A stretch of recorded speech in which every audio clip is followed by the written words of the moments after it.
Good morning, students. In previous part of video, we have studied about the format of balance sheet of the company. What are the contents of the balance sheet and how can we prepare the company's balance sheet, which is different from the balance sheet of the partnership firm or sole proprietorship firm. कल हमने balance sheet की liability side का part study किया था, equities and liabilities. What are the headings of the liability side? What are the subheadings of these major headings? Today we going to study about the asset side of the balance sheet. कि balance sheet में asset side में क्या contents होते हैं, क्या major headings होती हैं और कौन कौन सी सब headings होती हैं. तो स्टार्ट करते हैं.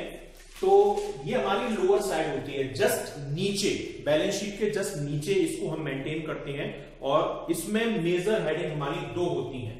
ये हमारी असेट साइड है. असेट साइड की मेजर हेडिंग है फर्स्ट नॉन करंट असेट्स और दूसरी सब हेडिंग है करंट असेट्स. यानी नॉन करंट असेट्स और करंट असेट्स, ये हमारे दो मेजर हेड्स हैं असेट साइड के. अब नॉन करंट असेट्स में हमारी ये 5 सब हेडिंग्स होती हैं. Fix assets, non current investment, deferred tax assets, long term loans and advances and other current assets. तो स्टार्ट करते हैं पहली सब हेडिंग से, फिक्स असेट्स. फिक्स असेट्स आप जानते हैं कौन सी होती हैं. Fix assets are those economic resources which are purchase to operate our business smoothly for longer period of time. यानी लंबे समय के लिए अपने बिजनेस को स्मूथली चलाने के लिए जो हम इकोनॉमिक रिसोर्सेज परचेज करते हैं उन्हें हम फिक्स असेट्स कहते हैं. Like building, machinery, goodwill, patents, copyrights, furniture, ये सारी चीजें. अब फिक्स असेट्स को भी हम कुछ सब कैटेगरीज में डिवाइड करते हैं. Like intangible assets. What is intangible assets? वो असेट जिनका फिजिकल अपीयरेंस होता है, जिनको आप देख सकते हैं, टच कर सकते हैं, सेल एंड परचेज कर सकते हैं, वो सारी असेट्स आपकी टेंजिबल असेट्स में आती हैं. मशीनरी, व्हीकल्स, बिल्डिंग, ये सारी चीजें. Second one is intangible assets. Intangible assets are those assets which do not have any physical appearance. जिनका कोई physical appearance नहीं होता है, लेकिन वो assets की कैटेगरी में काउंट की जाती हैं. आप उन्हें सेल कर सकते हैं, परचेज कर सकते हैं. Like goodwill, copyright, patents, titles, stories, recipes, formulas, ये सारी चीजें क्या होती हैं हमारे लिए? ये सारी चीजें हमारे लिए इंटेंजिबल असेट्स होती हैं, जिन्हें आप नॉर्मल असेट्स की तरह सेल और परचेज भी कर सकते हैं. Third one is capital work in progress. Capital work in progress क्या होता है? वो असेट्स जो अभी अंडर कंस्ट्रक्शन है या अंडर डेवलपमेंट है, यानी अभी कंप्लीटली वो आपकी डेवलप नहीं हुई है. जैसे आप कोई बिल्डिंग बना रहे हैं लेकिन बिल्डिंग का कंस्ट्रक्शन वर्क अभी मिड प्रोसेस में है, वो बिल्डिंग कंप्लीट नहीं हुई है, तो ऐसी असेट्स को आप कैपिटल वर्क इन प्रोग्रेस की कैटेगरी में काउंट करेंगे. हालांकि ये इससे रिलेटेड क्वेश्चंस हमारे इंटरनल पॉइंट ऑफ व्यू से पूछे नहीं जाते हैं. Next one is intangible assets under development. ये क्या होती हैं? यानी आपने किसी इंटेंजिबल असेट्स के लिए अप्लाई किया है लेकिन वो अभी आपके पोजीशन में नहीं आई. जैसे आपने पेटेंट्स के लिए अप्लाई कर रखा है, आपने कॉपीराइट के लिए अप्लाई कर रखा है, लेकिन वो आपको अभी रिसीव नहीं हुआ है. तो ऐसी असेट्स हमारी इंटेंजिबल असेट्स अंडर डेवलपमेंट में आती हैं. हालांकि इससे रिलेटेड क्वेश्चंस भी आपसे नहीं पूछे जाएंगे. तो ये हमारे सब पार्ट है फर्स्ट सब हेडिंग के, यानी फिक्स असेट्स के. टेंजिबल असेट्स, इंटेंजिबल असेट्स और कैपिटल वर्क इन प्रोग्रेस और intangible assets under development. Now the next sub heading of first major heading is non current investment. Investment means आप अपनी additional income को earn करने के लिए अपना कोई पार्ट इनकम का कहीं अगर इन्वेस्ट कर देते हैं तो इन्वेस्टमेंट होता है. अगर आप उस इन्वेस्टमेंट को लॉन्गर पीरियड ऑफ टाइम के लिए इन्वेस्ट कर रहे हैं, मींस उसका maturity period more than 1 year है, तो वो चीज नॉन करंट इन्वेस्टमेंट का पार्ट होगी. लाइक आपने किसी बिल्डिंग को परचेज कर लिया सेल करने के पर्पज से, आपने किसी और कंपनी के शेयर्स या डिबेंचर्स परचेज कर लिए इन्वेस्टमेंट पर्पज से, आपने किसी पार्टनरशिप फर्म या म्यूचुअल फंड में इन्वेस्ट कर दिया, तो ये सारी चीजें नॉन करंट इन्वेस्टमेंट का पार्ट होती है.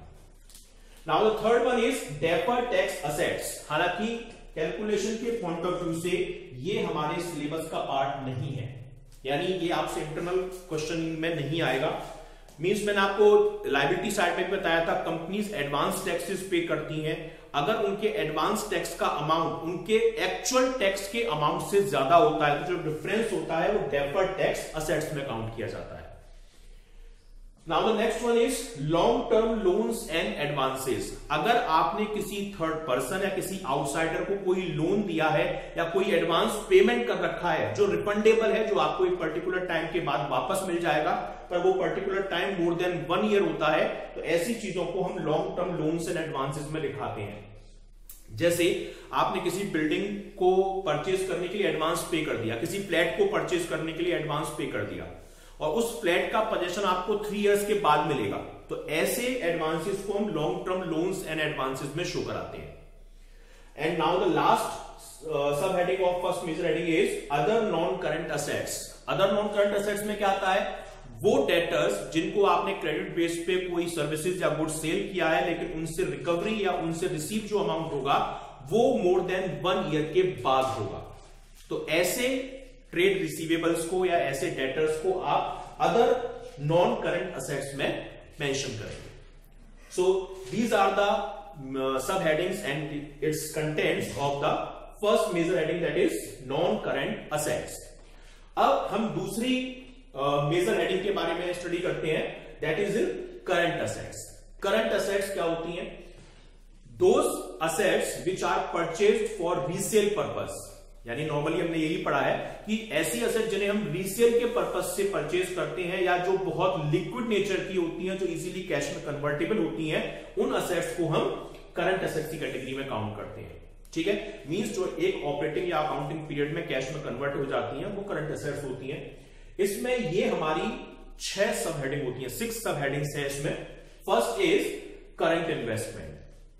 आपने यहां पे पढ़ा नॉन करंट इन्वेस्टमेंट, इनका मैच्योरिटी पीरियड 1 साल से ज्यादा का था, और करंट इन्वेस्टमेंट में भी यही सब चीजें काउंट की जाएंगी, यानी प्रॉपर्टी में इन्वेस्टमेंट करना, शेयर डिवेंचर्स को परचेज करना, लेकिन इनका maturity period less than 1 year होगा, यानी ये एक अकाउंटिंग पीरियड में या एक ऑपरेटिंग साइकिल में कैश में कन्वर्टेबल हो जाएंगी, लॉन्ग पीरियड के लिए नहीं होती है।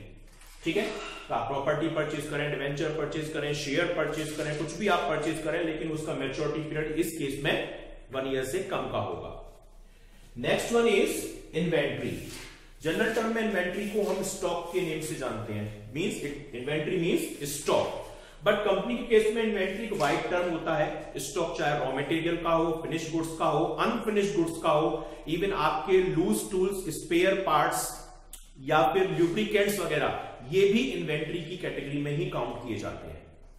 मींस जो आपके गुड्स को सेलेबल बनाने के पर्पज से यूज किए जाते हैं मटेरियल, वो सब चीज आपकी इन्वेंट्री की कैटेगरी में आएंगी, चाहे वो रॉ मटेरियल हो, मशीनरी के स्पेयर पार्ट्स, टूल्स वगैरह, ल्यूब्रिकेंट, ये सब चीजें इसी कैटेगरी में आएंगी। Next one is trade receivables. Trade receivable 2 ही होते हैं हमारे, डेटर्स और बिल्स रिसीवेबल। मैंने बताया आपको डेटर्स इस कैटेगरी में भी आते हैं, पर वो डेटर्स ये वो होते हैं जिनकी मैच्योरिटी पीरियड या जिनका recovery period more than 1 year होता है, जबकि इस कैटेगरी में अगर डेटर से आपको विद इन ए ईयर या with in A accounting period आपको अमाउंट रिसीव हो जाएगा तो वो ट्रेड रिसीवेबल में काउंट किया जाएगा। जनरली डेटर्स और पीआर का जो नेचर होता है वो शॉर्ट टर्म का होता है, नॉर्मल इन्हीं हेडिंग में हम इनको शो करते हैं। Now the next one is cash और cash equivalents. Cash means hard cash या बैंक बैलेंस, और cash equivalent means those things which are equivalent to cash, like undeposited cheque, undeposited draft, foreign currency, ये सारी चीजें हमारी cash equivalents कहलाती हैं, क्योंकि इनकी वैल्यू कैश के इक्विवेलेंट ही होती है। तो ये सारी चीजें कैश एंड कैश इक्विवेलेंट में काउंट की जाएंगी। Now the next one is short term loans and advances. आपने किसी थर्ड पर्सन या आउटसाइडर को कोई लोन या एडवांस पेमेंट किया है जो with in same operating cycle आपको रिसीव हो जाएगा, तो ऐसे लोन और एडवांसेस को हम short term loans and advances में काउंट करते हैं। और last one is other current assets. Other current assets means इनके अलावा जितनी भी करंट असेट्स हैं, like prepaid expenses, like accrued income, ये सारी चीजें आप अदर करंट असेट्स में काउंट करेंगे। तो ये कंप्लीट आपका फॉर्मेट है बैलेंस शीट की असेट साइड का, जिसमें आपकी दो मेजर हेडिंग है, नॉन करंट असेट्स और current assets. Non current assets में ये आपकी 5 सब हेडिंग्स हैं, fix assets, non current investment, deferred tax assets, long term loans and advances, other non current assets.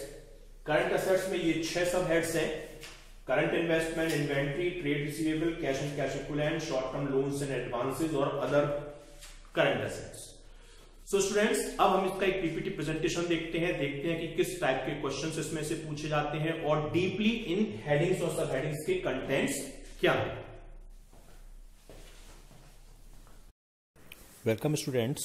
In previous part of video we have studied about the balance sheet of the company and we have studied about the equity and liability side of the company.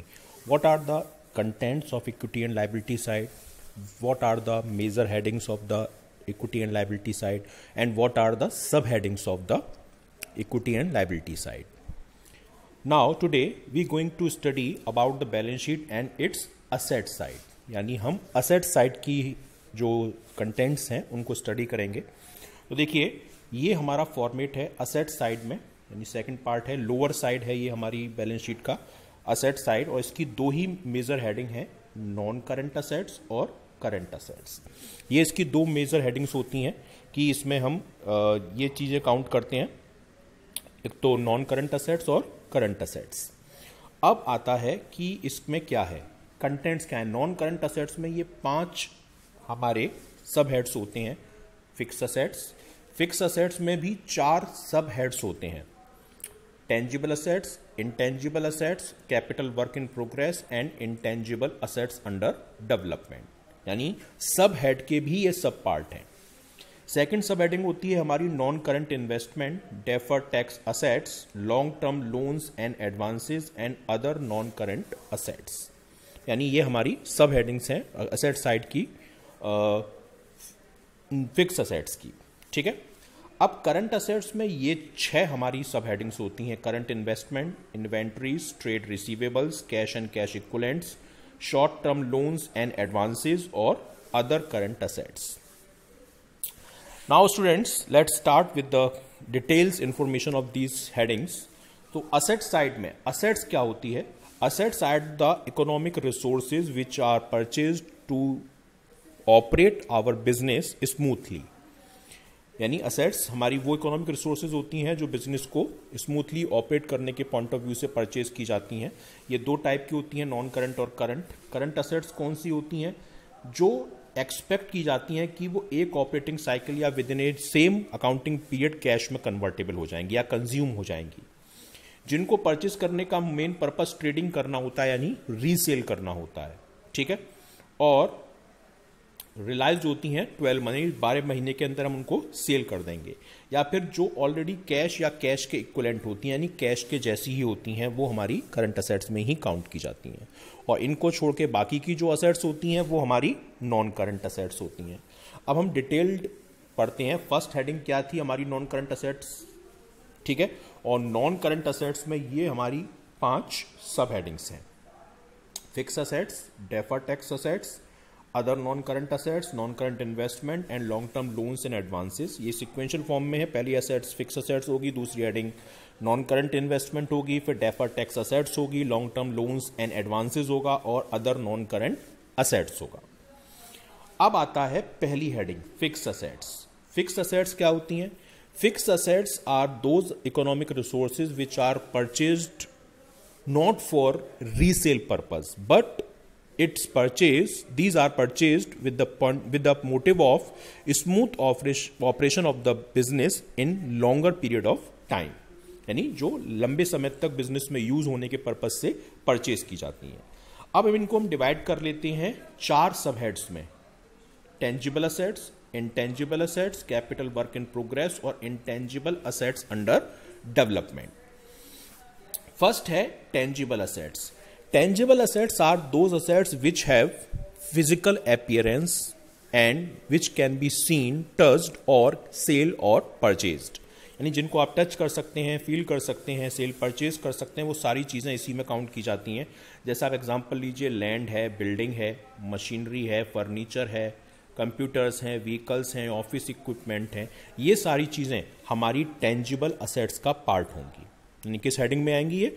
Tangible fixed assets, और major heading क्या होगी? Non current assets. अब intangible assets क्या होती हैं? Intangible assets are those assets which do not have any physical appearance, they can not be seen, touched, but it can be sell और purchased. इनके example क्या हैं? गुडविल, ब्रांड और trademark, computer softwares, mastheads, publishing titles, जैसे जो titles वगैरह होते हैं स्टोरी वगैरह के, ये सारी चीज़ें, mining rights, copyright, patents, intellectual property rights, services और operating rights, food recipes, formulas, models, design, licence, franchisee etcetera. यानी ये सारी चीज़ें हमारी किस में आती हैं? इंटेंजिबल असेट्स में आती हैं, क्योंकि इनकी कोई भी फिजिकल अपीयरेंस नहीं होती है। अब आप ये भी जानते हैं कि अगर किसी फिक्स असेट्स की अगर कोई वैल्यू कम होती है तो वो डेप्रिसिएशन कहलाती है। सिमिलर, अगर इंटेंजिबल असेट्स की कोई वैल्यू कम होती है तो वो अमोर्टाइजेशन कहलाएगी। जैसे गुडविल की वैल्यू कम हो गई तो वो अमोर्टाइजेशन है, बिल्डिंग की वैल्यू कम हो गई तो वो डेप्रिसिएशन है। अब इसी का थर्ड पार्ट है capital work in progress, means intangible assets under construction. Means ऐसी कोई असेट जो भी कंस्ट्रक्शन मोड में है, यानी जैसे आपने बिल्डिंग आप बनवा रहे हैं लेकिन बिल्डिंग का वर्क अभी कंस्ट्रक्शन का कंप्लीट नहीं हुआ है, तो वो कैपिटल वर्क इन प्रोग्रेस में काउंट किया जाएगा।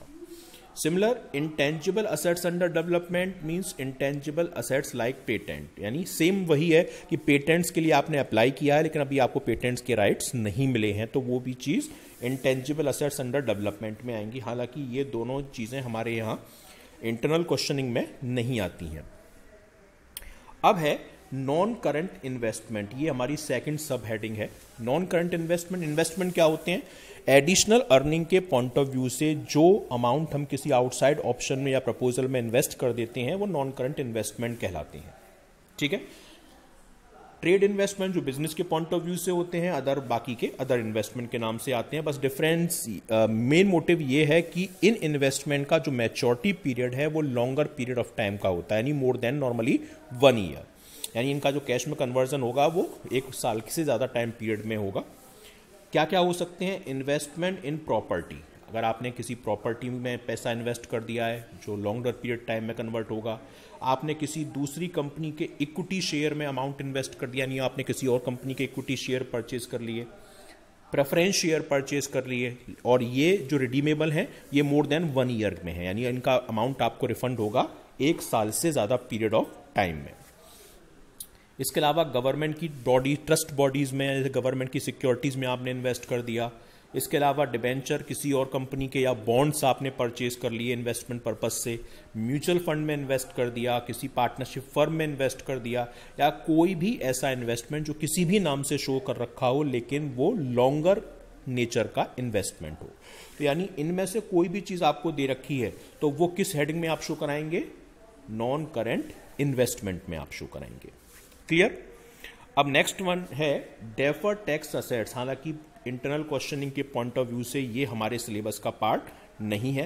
मैं बता देता हूँ, सिमिलर जस्ट अपोजिट वो डेफर्ड टैक्स लायबिलिटी जैसा ही है कि कंपनी ने एडवांस टैक्सेस पे कर रखे हैं और एक्चुअल टैक्सेस की वैल्यू एडवांस टैक्सेस से जो है कम है, तो उस केस में जो डिफरेंस होता है एडवांस टैक्स और एक्चुअल टैक्स का, वो डेफर्ड टैक्स असेट्स कहलाता है। हालांकि इंटरनल क्वेश्चनिंग के पॉइंट ऑफ व्यू से ये हमारे सिलेबस का पार्ट नहीं होगा। अब आता है लॉन्ग टर्म लोन्स और एडवांसेस। ये लोन हमने लिया नहीं है, ये लोन हमने किसी को दिया है, किसी आउटसाइडर फर्म को, कंपनी को, किसी पर्सन को दिया है, और ये रिकवर होगा मोर देन 1 ईयर के बाद। तो ऐसे लोन्स और एडवांसेस को हम इस कैटेगरी में काउंट करते हैं। और एडवांसेस, हमने किसी को एडवांस पेमेंट कर रखा है, तो यहां पे आता है। अब इसको हम कुछ सब कैटेगरीज में डिवाइड करने, जैसे कैपिटल एडवांस।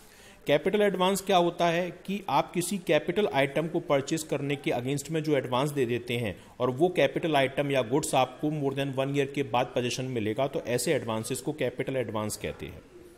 ठीक है, यहां दे रखा है normally such advances not receive back in cash but are receive in the form of asset. जैसे आपने सपोज कीजिए कोई फ्लैट आपने परचेज करना है और फ्लैट का आपने 1 लाख एडवांस दे दिया, लेकिन फ्लैट का पोजीशन आपको मिलेगा करीब 3 साल के बाद। तो ऐसे फ्लैट का जो आपने एडवांस पेमेंट किया वो आपका कैपिटल एडवांस कहलाएगा। ठीक है। अब है सिक्योरिटी डिपॉजिट, यानी कई बार आप किसी असेट्स को परचेज करते हैं तो उसके अगेंस्ट में कोई सिक्योरिटी डिपॉजिट कर देते हैं जो बाद में रिफंडेबल होती है। तो ऐसी डिपॉजिट मनी को हम सिक्योरिटी डिपॉजिट कहते हैं। जैसे फ्रेंचाइजी आपने किसी कंपनी की ली और फ्रेंचाइजी के बदले में आपने एक अमाउंट डिपॉजिट करना पड़ा। आपने न्यू इलेक्ट्रिसिटी कनेक्शन लिया, इलेक्ट्रिसिटी कनेक्शन के बदले में आपको एक सिक्योरिटी मनी डिपॉजिट करनी पड़ी। टेलीफोन का नया कनेक्शन लिया, टेलीफोन कनेक्शन के बदले में आपको सिक्योरिटी मनी डिपॉजिट करनी पड़ी। और ये चीज़ें रिफंडेबल होती हैं, जब आप कनेक्शन को कट करवाएंगे ये आपको रिफंडेबल हो जाएंगी। तो ऐसे अमाउंट को हम सिक्योरिटी डिपॉजिट कहते हैं। और एनी अदर लोन और एडवांसेस, और किसी भी नेचर का एडवांस या लोन जो आपने किसी से लिया है, किसी को दिया है और वो आपको रिफंड होगा मोर देन 1 ईयर के बाद, तो ऐसे एडवांस या लोन को आप इस कैटेगरी में ही काउंट करेंगे। क्लियर। अब आता है अदर नॉन करंट असेट्स। ये हमारी फर्स्ट मेजर हेडिंग की लास्ट सब हेडिंग है। इसमें लॉन्ग टर्म ट्रेड रिसीवेबल्स, यानी ऐसे डेटर या ऐसे बीआर जिनसे आपको अमाउंट रिसीव तो होगा लेकिन 1 साल के बाद, तो ऐसे डेटर या ऐसे बीआर हम आपके अदर नॉन करंट असेट्स में आते हैं। ये लॉन्ग टर्म ट्रेड रिसीवेबल्स भी कहलाते हैं। ठीक है। और एनी अदर, यानी ट्रेड रिसीवेबल के अलावा कोई भी ऐसा amortise expenses, insurance claim receivable जो 1 साल के बाद आपको रिसीव होगा, वो चीजें आपकी इसमें आएंगी। जैसे आपने कोई असेट सेल करी और सेल करने के बाद जिसने परचेज की है वो आपको पेमेंट 1 साल के बाद देने वाला है, तो वो भी इसी कैटेगरी में काउंट किया जाएगा। अब आती है हमारी second major heading. Second major heading कौन सी है? ये है हमारी करंट असेट्स। करंट असेट्स मैंने आपको बताई क्या होती हैं।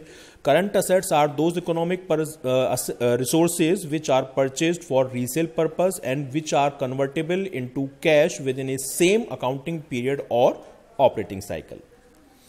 अब इसमें 6 सब हेडिंग है। Current investment, inventories, trade receivables, cash and cash equivalents, short term loans और एडवांसेस और अदर करंट असेट्स। ये हमारी सब हेडिंग्स हैं। अब हम इनको डिटेल में पढ़ते हैं। फर्स्ट हमारी क्या है? Current investment. अभी आपने पिछले मेजर हेडिंग में पढ़ा था नॉन करंट इन्वेस्टमेंट। वो इन्वेस्टमेंट थे जो जिनका मैच्योरिटी पीरियड 1 साल से ज्यादा टाइम पीरियड का था। सेम यही चीजें हमारी करंट असेट्स में भी आती हैं, करंट इन्वेस्टमेंट में भी आती हैं, लेकिन इनका maturity period less than 1 year या लेस देन 12 मंथ होता है। सेम वही चीजें, या आपने किसी और कंपनी के इक्विटी शेयर परचेज कर लिए लेकिन वो सेम अकाउंटिंग पीरियड में आप सेल कर देंगे। प्रेफरेंस शेयर आपने परचेज किए किसी और कंपनी के लेकिन वो रिडीमेबल सेम अकाउंटिंग पीरियड में है। सेम गवर्नमेंट की ट्रस्ट सिक्योरिटी में आपने इन्वेस्ट किया जो आपको सेम ईयर उनका रिडेम्पशन हो जाएगा। डिबेंचर या बॉन्ड्स आपने परचेज किए जो सेम अकाउंटिंग पीरियड में आपको रिफंडेबल हैं। म्यूचुअल फंड, पार्टनरशिप फर्म में इन्वेस्टमेंट या कोई भी अदर इन्वेस्टमेंट जो सेम अकाउंटिंग पीरियड में आपको जिनका कैश रिसीव हो जाए, वो सारे इन्वेस्टमेंट आप करंट इन्वेस्टमेंट की कैटेगरी में ही काउंट करेंगे। ये करंट इन्वेस्टमेंट हाईली लिक्विडेबल होते हैं, बहुत जल्दी कैश में कन्वर्टेबल हो जाते हैं, जिसमें मार्केटेबल सिक्योरिटी तो ऑलरेडी कैश फॉर्म ही मानी जाती है। अब है नेक्स्ट सेकंड सब हेडिंग इन्वेंट्रीज। इन्वेंट्रीज क्या होती हैं? जनरल टर्म में हम अपने गुड्स वगैरह के स्टॉक को हम इन्वेंट्री की फॉर्म में काउंट करते हैं जो बहुत जल्दी कैश में कन्वर्ट हो जाता है सेल करने के बाद शॉर्ट पीरियड ऑफ टाइम में। लेकिन यहाँ पर कंपनी के केस में कई सारी चीज़ें हम इन्वेंट्री की फॉर्म में काउंट करते हैं, जैसे रॉ मटेरियल का स्टॉक, वर्क इन प्रोग्रेस यानी अनफिनिश्ड गुड्स जो होता है, यानी जो अभी मैन्युफैक्चरिंग प्रोसेस में चल रहा है, फिनिश्ड गुड्स जो रेडी हो चुका है, रेडी टू सेल है। Stock in trade means goods acquired for trading, जो हमने रेडीमेड आइटम परचेज करके सेल करने के पर्पज से खरीदा है। Stores and spare parts, machinery के स्पेयर पार्ट्स वगैरह जो होते हैं। लूज टूल्स यानी जैसे रिंच हैं, प्लास वगैरह हैं, स्क्रू ड्राइवर है, ये सारी चीज़ें आपकी इसी कैटेगरी में काउंट की जाती है। अब आता है ट्रेड रिसीवेबल। ट्रेड रिसीवेबल्स क्या होते हैं?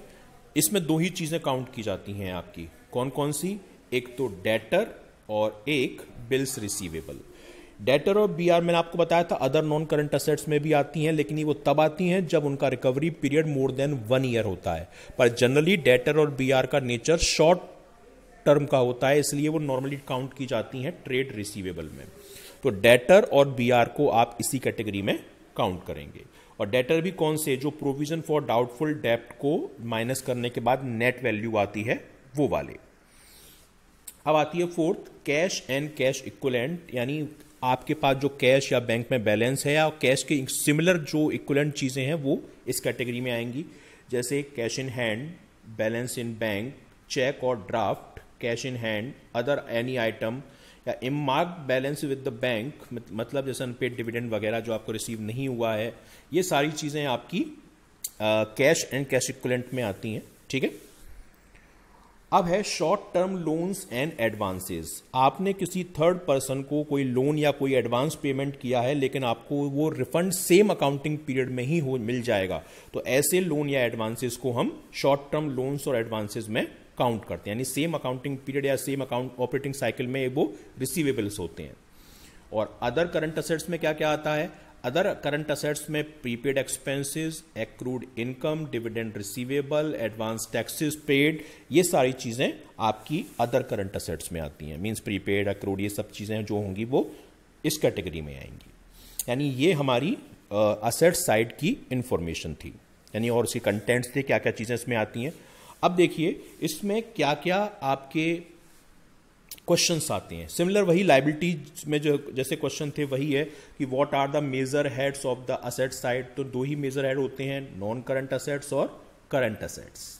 अब पूछ रहा है आपसे में सब हेड्स कौन से होते हैं नॉन करंट असेट्स में, तो 5 सब हेड होते हैं, fix assets, non current investment, deferred tax assets, long term loans and advances and other non current assets. ये भी पूछ सकता है कि फिक्स असेट्स के सब पार्ट कौन से होते हैं। मैंने बताया फिक्स असेट्स में भी सब पार्ट होते हैं, चार होते हैं, tangible assets, intangible assets, capital work in progress और इंटेंजिबल असेट्स अंडर डेवलपमेंट। ये भी क्वेश्चन आ सकता है कि करंट असेट्स के सब पार्ट क्या है, तो 6 सब हेडिंग होती हैं, current investment, inventory, trade receivable, cash and cash equivalent, short term loans and advances और अदर करंट असेट्स। मैंने आपको पहले भी बताया था कि बैलेंस शीट में हेडिंग और सब हेडिंग सिक्वेंशियल फॉर्म में ही मेंटेन होती हैं, यानी इनके सीक्वेंस को आप ऊपर नीचे नहीं कर सकते। अब देखिए एग्जांपल है कि कोई 5 आइटम बताइए टेंजिबल असेट्स के, तो टेंजिबल असेट्स जिनका फिजिकल अपीयरेंस होता है, तो देखिए उसमें लैंड है, बिल्डिंग है, प्लांट एंड मशीनरी है, फर्नीचर फिक्सचर है, व्हीकल, कोई सा भी असेट्स का एग्जाम्पल दे सकते हैं आप। सिमिलर 5 एग्जाम्पल इंटेंजिबल असेट्स के, तो गुडविल, ब्रांड और trademark, computer software, mining right, license and franchisee, ये सारी चीजें इंटेंजिबल असेट्स में आती हैं। अब 5 एग्जाम्पल जैसे नॉन करंट इन्वेस्टमेंट में कैसे आते हैं, तो investment in properties, investment in equities, investment in preference share, investment in government trust securities, investment in mutual fund. ठीक है, ये सारी चीजें इसमें आती हैं। लेकिन मेन क्वेश्चन है कि हेड और सब हेड, आपको आइटम एग्जांपल देके उनके हेड और सब हेड पूछना। जैसे यहां पर है ऑफिस इक्विपमेंट, किस हेडिंग और किस सब हेडिंग में आता है, तो ऑफिस इक्विपमेंट हमारी फिक्स असेट्स होती है, और फिक्स असेट्स किस मेजर हेडिंग में आती हैं, नॉन करंट असेट्स में। तो देखिए ये यहां पे दे रखा है ऑफिस इक्विपमेंट फिक्स असेट्स की, उसमें आ रहा है लूज टूल्स, ये इन्वेंट्री होती है, तो देखिए ये इन्वेंट्री में आएगा। और आप देख सकते हैं कि ये कहां पर दे रखा है, तो इन्वेंट्री में देखिए लूज टूल्स दे रखा है। गुडविल इंटेंजिबल नेचर होता है, तो ये इंटेंजिबल असेट्स होती है, इंटेंजिबल में दे रखा है। ट्रेडमार्क भी सिमिलर इंटेंजिबल असेट्स ही है, तो ये भी यहां पर आएगी। बीआर मैंने अभी बताया था, बीआर शॉर्ट टर्म एक तरीके से ट्रेड रिसीवेबल होते हैं, तो ट्रेड रिसीवेबल करंट असेट्स में यहां पे दे रखा है बीआर आपको। डेटर, ये भी मैंने आपको बताया बीआर ट्रेड रिसीवेबल ही होते हैं। लैंड, बिल्डिंग, ये दोनों क्या हैं, ये हमारी फिक्स असेट्स हैं, लैंड और बिल्डिंग, नॉन करंट असेट्स की। स्टॉक इन ट्रेड इन्वेंट्री में आता है, तो आप देख सकते हैं इन्वेंट्री में स्टॉक इन ट्रेड दे रखा है। स्टोर एंड स्पेयर पार्ट, ये भी इन्वेंट्री में आता है। फर्नीचर और व्हीकल, ये देख सकते हैं आप फिक्स टेंजिबल असेट्स में है। एडवांस टू सब्सिडीज, ये आपका long term loans and advances है, क्योंकि आपने एडवांस पे किया है, क्लियर कह रहा है वो। Cash at bank current assets की कैश एंड कैश इक्विवेलेंट में आता है, ठीक है। कैश इन हैंड भी इसी में आएगा। वर्क इन प्रोग्रेस मशीनरी का, तो ये क्या है, कैपिटल वर्क इन प्रोग्रेस, इसमें काउंट किया जाएगा, क्योंकि मशीनरी अभी प्रोग्रेस में है, कंप्लीट नहीं हुई है। प्लांट फिक्स असेट्स है, आपकी टेंजिबल, इंटरेस्ट एक्रूड, ये अदर करंट असेट्स है, यहाँ पे दे रखा है। और deposit with the electricity supply, deposit आपने इलेक्ट्रिसिटी कनेक्शन के बदले में किया तो ये एडवांस है, ठीक है। Long term loans and advances ये यहाँ पे दे रखा है। तो इस टाइप के क्वेश्चन भी आते हैं जिसमें हेड और आपसे सब हेड वगैरह पूछ लेता है। तो अब हम स्टूडेंट्स, आप इसकी प्रॉपर स्टडी करिए, नेक्स्ट उसमें मैं आपको और ज़्यादा डिटेल में चीज़ें बताऊंगा। Thank you.